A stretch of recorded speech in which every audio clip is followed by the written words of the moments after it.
बिस्मिल्लाहिर्रहमानिर्रहीम। सुन सको तो सुनो में खुश आमदीद। मन दर इश्क बाशमा हंस तुम इस नंबर 18 के साथ आपकी खिदमत में हाजिर हैं। उम्मीद है आपको हमारा नावल पसंद आ रहा होगा। अगर पसंद आ रहा है तो हमें कमेंट बॉक्स में ज़रूर बताइएगा। हमारे चैनल को सब्सक्राइब कीजिएगा और बेल आइकन को प्रेस करना मत भूलिएगा ताकि आने वाली तमाम साथ आपको बर वक्त मिलती रहें। शुक्रिया। शौक़ वाक़िफ़ के पुराने और ट्रेडिशनल बाज़ार पे इसने टैक्सी रोकी। रास्ते में वो बोलती रही कि रोक दें, लेकिन वो चाहता था वो उसे थोड़ा बहुत तो घुमा दें। अगर देर हो गई तो इसे परेशानी हो गई। ये काफ़ी दूर ले आया था। आपने खुद ही कहा था कि फ़्लाइट मिस हो जाने का डर नहीं है क्योंकि पायलट साथ है। वो इतरा कैसे कहने लगा।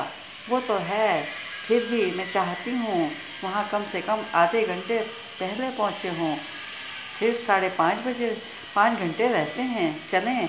वो इसे टोकते हुए घी पर नज़रें जमाए बोला। वो सर हिला कर इस बाज़ार को देखने लगी। वाओ। वो तेज़ी से घूम कर अपना तकिया कलाम वाओ बोलने लगी। मुझे लगता है मैं किसी बहुत ही पुराने ज़माने में आ गई हूँ। कदीम इमारतों के नीचे छोटे से बाज़ार में चलते फिरते ढेर सारे लोग। आपका जादुई कालीन वैसे बहुत फिट नहीं अलादीन साहब। मुझे इन्हीं के ज़माने में ले गए। अब आगे बढ़ूँगी तो सफ़ेद रंग का बड़ा सा महल होगा। आप डिज़्नी की बहुत बड़ी फ़ैन मालूम होती हैं। वो मुस्कुरा के इसको देखने लगा। इसे अच्छा लगा था।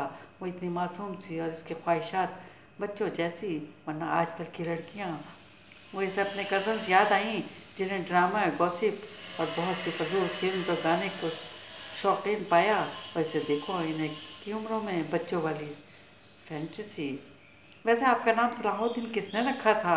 मुझे एक लीडर था सलाहुद्दीन अयूबी, इनसे इंस्पायर्ड होकर रखा। वो मुस्कुराया और बीच रश में इसे साइड पे किया। हाँ, कुछ ऐसा ही है। मेरे आगा जान ने इनका वही किस्सा सुनने के बाद रखा था, वरना 1 महीने से बिना नाम के रहा था। वो मेरा कुछ फ्रंट, कुछ यूनिक नाम सोच रहे थे। वो मेरा कुछ डिफरेंट, कुछ यूनिक नाम सोच रहे थे। आगा जान के जिक्र पर इसका चेहरा खिल उठा। ये आगा जान कौन हैं? मुझे एक बात तो बताएं, आप कहीं प्रिंस तो नहीं हैं? मैं कोई आपको आम से शख्स समझूं, पता चले ये कोई शहजादा निकला। सलाहुद्दीन को लगा था इसने हंस हंस कर पागल हो जाना है। इतना वो कभी ज़िंदगी में नहीं हंसा था जितना कि आज। आपको कैसे पता चला? वो शरारत से बोला। समरन कालीन पर नज़र जमाए इनके नक्श को घूर रही थी। तब अचानक इसके कहने पर तेज़ी से चेहरा मोड़ा। सलाहुद्दीन की आंखों में शरारत देख भी ना पाई। आप सच में? वो मुस्कुराहट को बमुश्किल दबाता सर हिलाने लगा। समरन ने मुंह पे हाथ रखा। गोश्त, आप वाकई सिमरन प्रिंस हैं। सलाहुद्दीन से हंसी रोकना मुहाल हो गया, जिसके बायस इसका चेहरा सुर्ख हो गया था। अल्लाह, मैं एक प्रिंस के साथ हूँ और मैं कहीं बेहोश ना हो जाऊँ। वो शॉक्ड से अपना सर थामने लगी। वो अब खुलकर हंस पड़ा कि इर्द गिर्द के लोग मुतवज्जा हुए। वो बहुत ही भोली हैं आप, हर किसी की बातों में आ जाती हैं। बस आज से आप मौसम।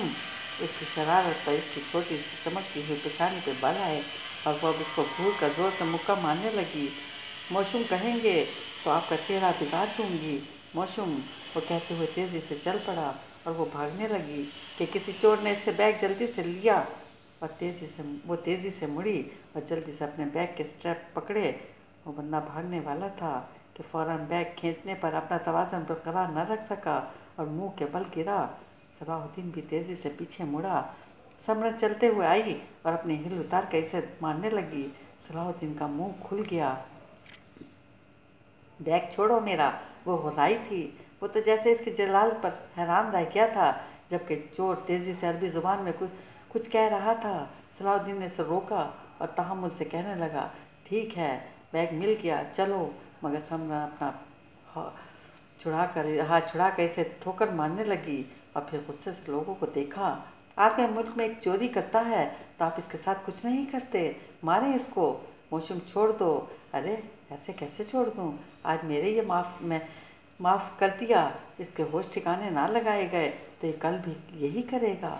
वो गुस्से में अपने बाल सीधे करने लगी और दुपट्टा ठीक करते हुए बोली, कोई गुनाह करता है तो हमारा फ़र्ज़ है इसे हाथ से रोकें। नहीं तो फिर ज़ुबान से। अगर वो फिर भी नहीं सुनता तो इसके हाल पे छोड़ दें, मगर फिर भी पहला काम तो करें। वो इसकी बात पर जैसे खो गया था। लोगों ने इस चोर को उठाकर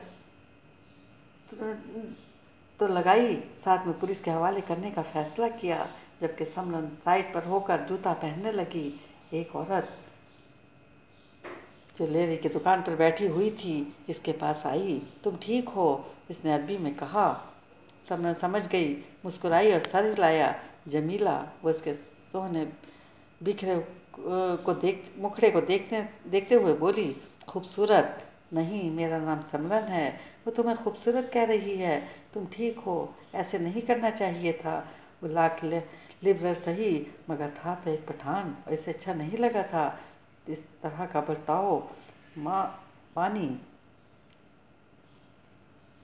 ये क्या कह रही है? पानी दूं तुम्हें? वो इसके साथ बैठते हुए बोला।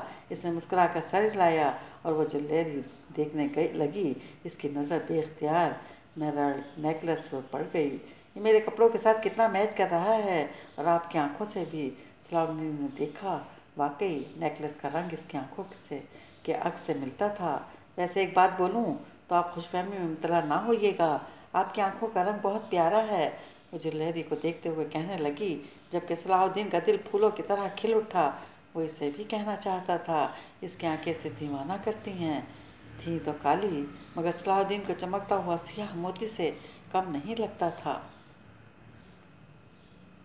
सलाहुद्दीन उठ गया तो समरन इसके दरवाज़ा खुलने पर फ़ौरन किचन में आ गई। मोरे से बातें करती रही थी। मोरे नमाज से चाश्त पढ़ने चली गई। अब वही इसका नाश्ता बनाएगी। सलाहुद्दीन चलकर ग्राउंड में आया और सोफे पर बैठने लगा। जब किचन में समरन नजर आई, वो मुस्कुरा कर चल कर इसके पास आया। समरन को अपना पत्ती डालता हुआ हाथ कांप उठा। तुम यहाँ क्या कर रही हो? वो उसके पीछे आया और इसे अपने घेरे में ले लिया और इसके बालों में मुँह छुपाए लिया। वो मज़ीद घबरा गई। वो इतना घबरा क्यों रही थी? वाह, एक दिन में नॉर्मल हो गई, ये तो अच्छी बात है। क्या बना रही हो? अब चेहरा इसके गाल के करीब ले आया। वो एकदम डर कर पीछे हुई। सलाहुद्दीन हैरान हो गया। क्या हुआ? कुछ नहीं, दूध लेना था। वो इसके हैरान कुन तासुरात से परेशान हो गई, तभी तेज़ी से बोली थी। सलाहुद्दीन ने चलते हुए इसका चेहरा थामा और इसकी आंखों में देखा। समरा इसकी आंखों की ताब न ला सकी और चेहरा झुका लिया। डरती क्यों हो तुम मुझसे? जब तुम्हारे पास आता हूँ, कभी तुम्हें मारा या डांटा? इसकी आंखों से पानी निकलने लगा, जिसे सलाहुद्दीन ने अपने होठों से चुना। डरना छोड़ दो और बस करो। मुझे अपनी मौसूम 2 सेकंड में वापस चाहिए। लड़की मुझे ज़रा भी नहीं पसंद। नाश्ता बनाओ, मैं आता हूँ। वो इसे प्यार करके मुड़ गया, जबकि वो आज पूरे हफ्ते में पहली बार खुलकर मुस्कुराई थी। मौसम बेख्तियार कहने पर इसका सर उठा तो खड़ा हुआ था। मेरी भोली सी प्रिंसेस, तुमसे बहुत प्यार करता हूँ। आप क्या कहते हैं? वो बिलाखिर आज मुस्कुरा कर बोल पड़ी। मुझे इस सफ़ेद घोड़े पर सफ़र करना बहुत प्यारा है। वो अब इतना घूम चुके थे, बिलाखिर इसकी नज़र से घोड़े पर पड़ी और चलते हुए उसके पास आई। मेरे पास 3 घोड़े हैं और 2 तो पर्शियन हैं। आप लगता है अफ़गानी हैं। इतने ऑब्जर्वेशन पर्शियन से वो मुस्कुराया। एक घोड़ा जिसका नाम चश्म है, बहुत सफ़ेद है, बिल्कुल चमकते मोती की तरह। मैं खुद डरता हूँ कि कहीं वो मैला ना पड़ जाए। वो अपनी पसंदीदा घोड़े को याद करते हुए कहने लगा, काफ़ी अरसा हो गया था इस पर सवारी किए हुए, मुझे राइड लेनी है। वो इसको सोचों की दुनिया से निकालती हुई बोली, हॉर्स राइडिंग आती है? नहीं, एक दफ़ा करने लगी थी, लेकिन वो घोड़ा इतने गुस्से से देख रहा था मुझे लगा जैसे ही बैठूंगी मैं बस अल्लाह को प्यारी। वो मुस्कुरा पड़ा। आओ मैं सिखाता हूँ। सच में? वो मासूमियत से इसे देखने लगी। सलाहुद्दीन ने घड़ी देखी। अभी सिर्फ 3 घंटे बाकी हैं, तो चलो इसके बाद सिर्फ समंदर। वो घोड़े ले चुका था और तेज़ी से चढ़ा। इसने देखा वो डर रही थी। इसने हाथ आगे किया। वो इसे थाम चुकी थी और सलाहुद्दीन ने खुद से वादा कर लिया कि वो ये हाथ कभी नहीं छोड़ेगा।